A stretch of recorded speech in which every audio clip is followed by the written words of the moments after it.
नमस्कार, मैं संजीव राय और आप देख रहे हैं प्राइम इंडिया समाचार।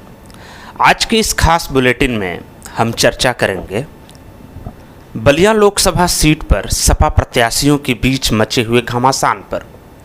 बात इस कदर आ गई है कि बलिया लोकसभा की सीट साइकिल पर लगाकर कौन आएगा। घमासान मचा है चौपारा तिकड़ी के बीच। हम आपको अभी कुछ क्षण में ये चौपारा तिकड़ी का खेल समझाएंगे।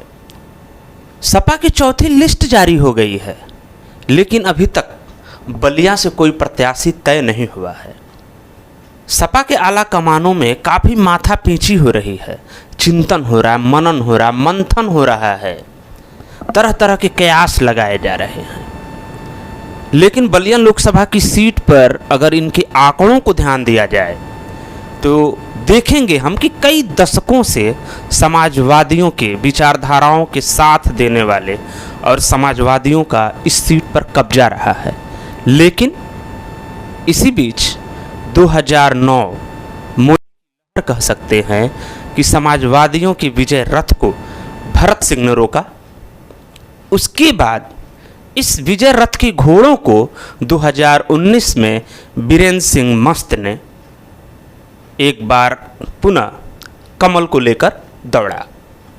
बलिया लोकसभा की सीट की जब समाजवादियों के द्वारा जीते हुए आंकड़ों की बात करें तो चंद्रशेखर सिंह के देहांत के बाद सपा की सीट से 2 बार नीरज शेखर को जीत का स्वाद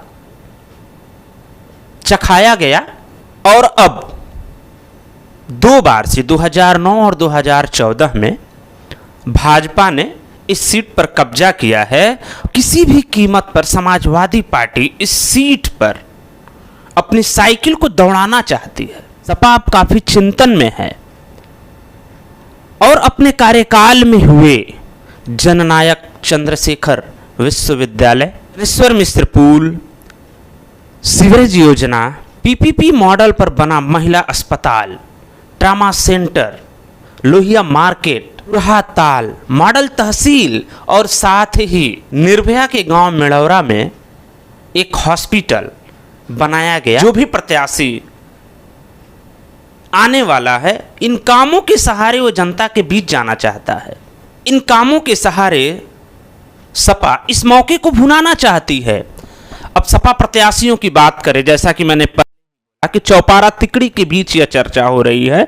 चौधरी अंबिका, पांडे सनातन, राय नारद, इन तीनों तिकड़ियों के बीच बहुत चर्चा चल रही है और खींचातानी भी हुई है। सपा के आला कमान को जो MY फैक्टर है, मुसलमान और यादव मतदाताओं के साथ साथ और मतदाताओं को जोड़ने वाला प्रत्याशी चाहिए, जो इस सीट पर इन मतदाताओं को जोड़कर 2 बार से यानी कि लगभग 10 वर्षों से जो सपा का साइकिल थमा हुआ है उसको एक बार फिर से दौड़ाना चाहती है।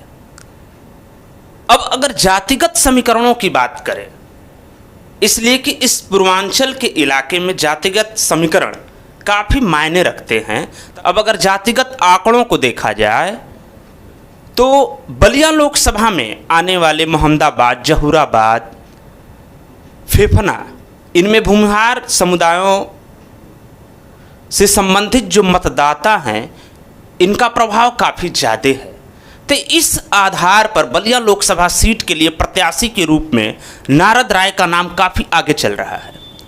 लेकिन इसके साथ ही अगर ब्राह्मण मतदाताओं पर ध्यान दिया जाए तो ये हमेशा से निर्णायक की भूमिका अदा किए हैं, तो कहीं ना कहीं सनातन पांडे भी इस रेस में बने हुए हैं।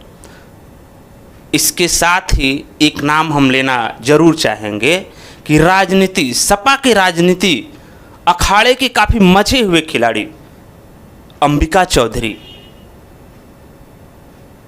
ये भी इस रेस से बाहर नहीं है। और अंबिका चौधरी अभी भी लोकसभा सीट पर राजनीतिक अखाड़े में एक अग्रिम पंक्ति के रूप में खड़े मिल रहे हैं। और साथ ही और प्रकार के आंकड़ों की अगर हम बात करते हैं, इन तीनों चेहरों में से साइकिल से सीट समेत चुनावी बिगुल फूंकने का मौका किसे मिलता है, यह सपा आला कमान के हाथों में है इसको देखने के लिए हम भी हैं, आप भी हैं। आप हमारे साथ बने रहिए।